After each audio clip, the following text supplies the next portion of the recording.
Hello everyone. আজ অনেক দিন পর আম্মু আর আপুকে নিয়ে একটু শপিং ডে আউটে বের হলাম। আমাদের গন্তব্য ছিল প্রথমে উত্তরা অ্যাপেক্সে। মূলত উদ্দেশ্য ছিল আমাদের সবার জন্য কেনাকাটা করা। অ্যাপেক্সে ঢুকে অনেকগুলো কালেকশন দেখলাম। শেষমেশ ইনানের জন্য এই জুতা জোড়া পছন্দ হলো। মজার ব্যাপার হচ্ছে ওর জুতাটা আমি অনেক খুঁজে চুজ করে দিয়েছি, আর পরার পর ওকে মাসাল্লাহ খুব কিউট লাগছিল। নিজের জন্য কয়েকটা জোড়া দেখলাম, কিন্তু কেন যেন কালেকশনগুলো ঠিকমতো মন মতো হচ্ছিল না। তাই ভাবলাম এখান থেকে না নিয়ে অন্য কোনো ব্রাঞ্চ থেকে আমারটা ট্রায়াল দিয়ে নিব।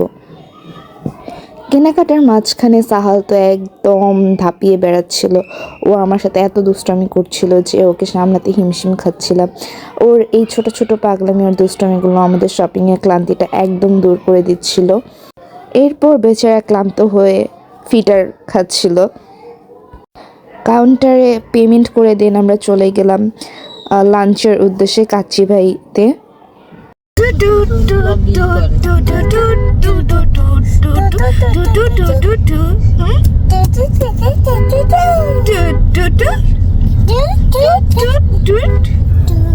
কাচ্চি ভাইতে যাওয়ার পর তাদের সিগনেচার আইটেম কাচ্চি অর্ডার করলাম, দেন কাবাব অর্ডার করলাম, তারপর বোরহানি, তারপর হচ্ছে স্পেশাল বাদামের শরবতটা সত্যি রিফ্রেশিং ছিল।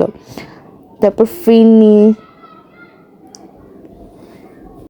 এখানে সাহাল নিজ হাতে খাচ্ছে। কাচ্চি ভাইয়ের কাচ্চি বরাবরের মতোই আমাদের সকলেরই অনেক ফেভারেট। আজকের ভিডিও এই পর্যন্তই। আমাদের এই ফ্যামিলি আউট ডে কেমন লাগলো কমেন্টে জানাবেন, ভালো লাগলে শেয়ার করবেন। আল্লাহ হাফেজ।